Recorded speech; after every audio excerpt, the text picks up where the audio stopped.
اعوذ باللہ من الشیطان الرجیم بسم اللہ الرحمن الرحیم ولما جاءہم رسول من عند اللہ مصدق لما معہم نبذ فریق من الذین اوتوا الکتاب کتاب اللہ وراء ظہورہم کأنہم لا یعلمون۔ سورۃ البقرہ آیت نمبر 101۔ یہودیوں کا 22واں بڑا جرم کتاب اللہ کو پس پشت ڈال دینا۔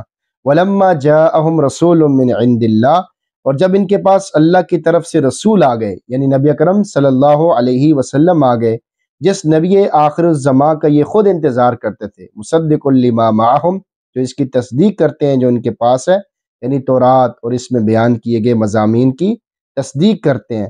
نبذ فریق من الذین اوتوا الکتاب، تو اہل کتاب کے ایک گروہ نے اللہ کی کتاب کو اس طرح پس پشت ڈال دیا گویا کہ وہ جانتے ہی نہیں، کأنہم لا یعلمون، یعنی یہود نبی اکرم صلی اللہ علیہ وسلم اور قرآن کی مخالفت اور آپ کی دشمنی میں آ کر خود اپنی کتاب تورات سے ہی بے تعلق ہو گئے کہ گویا کہ وہ جانتے ہی نہیں ہیں کہ تورات میں نبی آخر الزماں صلی اللہ علیہ وسلم کے بارے میں پیشن گوئیاں، ان کی علامتیں اور ان پر ایمان لانے اور ان کی اتباع کرنے کی تاکید موجود ہے۔ آیت کا میسج آپ کے نام دونوں برابر ہو جائیں گے۔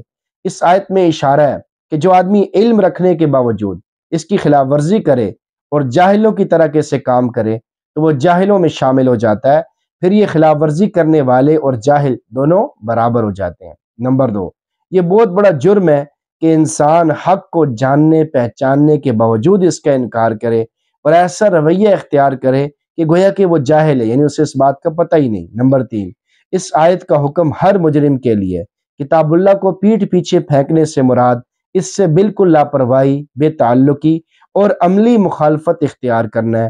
حضرت سفیان ابن عیینہ رحمہ اللہ فرماتے ہیں کہ انہوں نے کتاب کو سونا اور چاندی کے ساتھ سجایا مگر اس کے حلال کو حلال نہ سمجھا اور اس کے حرام کو حرام نہ جانا، اور یہی کتاب اللہ کو پس پشت پھینکنا ہے۔ پس یہ آیت مبارکہ ہر اس آدمی پر بھی فٹ ہوتی ہے جو قرآن کریم تو پڑھتا ہے مگر اس کی تعلیمات پر عمل نہیں کرتا۔ تو ہم بھی اپنی زندگی کا جائزہ لیں کہ کیا میں قرآن کریم کی تعلیمات کے مطابق زندگی گزار رہا ہوں؟